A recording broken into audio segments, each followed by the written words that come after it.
Hi guys, and welcome back to my channel. If you're new here, thanks for stopping by. I hope you'll hit the red subscribe button. That way you'll get notifications when I upload videos. And if you're already a subscriber, thanks for coming back. So today we are going to be deep cleaning the vacuum. Now I try to clean my vacuum out at least once a month, but I'm going to be doing a very deep cleaning on the vacuum. And this is a perfect time to do it right after Christmas because pine needles tend to clog up the filters and clog up the hoses in your vacuum.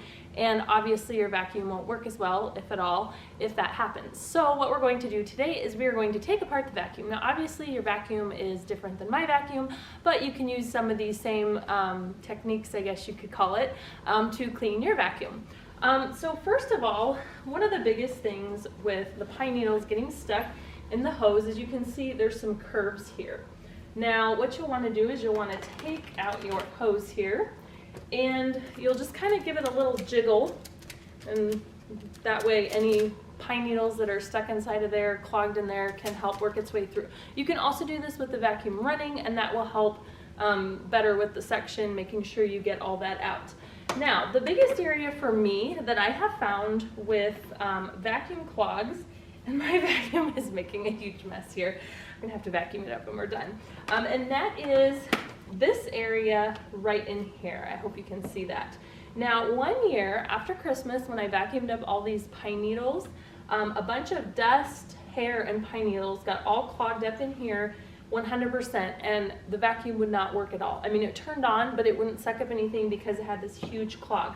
So you can kind of look down in there and see and make sure nothing's in there. If there is something in there, you can take maybe like a soft bendable plastic thing or something, like some sort of stick, to kind of shove it down in there and hopefully get it to come out the other side. Now, turning on your vacuum is not going to work for this because the suction comes from here and is going to end here at this hose, so there's nothing going to be suctioning it out of here. So you want to try to get something to push it down and out through there. You can also get a pair of tweezers or thin pliers to pull stuff out. That's how I got it out last time. So make sure your hose and all your hose pieces are completely clear of any blockage. Next, you'll want to take your beater bar out and get that all cleaned. If you have a lot of hair and stuff built up on here, it's not going to be as efficient of brushing your carpet. So you can either use a pair of scissors or you can use a seam ripper, and you just run your seam ripper just right along there to get all that hair and nastiness out.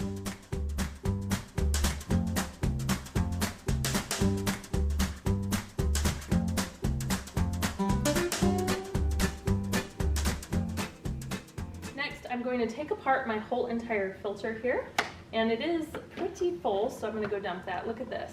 And it's kind of all dusting everywhere. If you can do this outside, that would probably be best. But it is cold outside, and I'm not going to take this out there unless I absolutely need to. So I'm just going to take all this apart here, and there is also a another filter here that we're going to take out, and I believe, oh, and then I have another filter on the side here. And as you can see, there is so much dust and stuff caked in there. It looks really nasty. It's really dirty, but we're gonna get it cleaned. I'm going to go ahead and take these to the bathroom and get these all cleaned up.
I usually like to let my filters dry outside.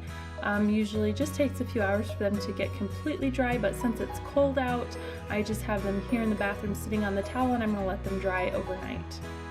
My husband has an air compressor, so I just like to use that to blow out all the dust out of this filter that can't get wet, and also I blow out the rest of the vacuum along with the hose and just all the different parts of the vacuum. This just does a wonderful job at getting all that loose dust out and just really cleans my vacuum well.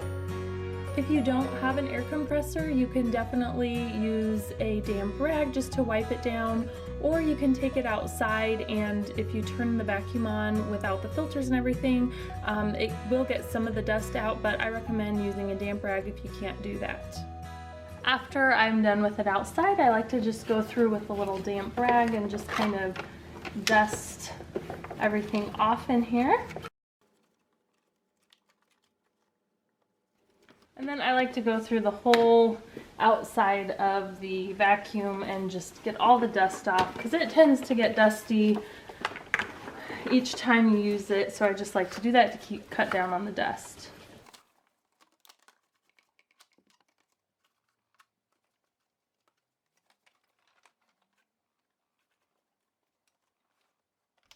Once your pieces have dried completely, I let them dry overnight.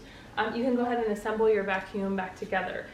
Even if they're a little bit damp or a little bit wet, especially like the filters, you don't want to use your vacuum, so make sure it's completely dry.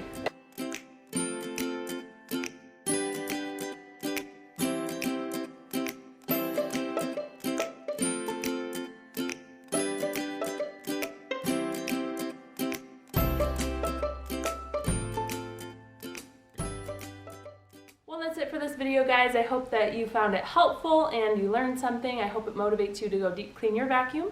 Give this video a thumbs up if you found it helpful and you liked it. Don't forget to subscribe. Thanks for watching, and I'll see you in my next video. Bye. Say bye. Bye.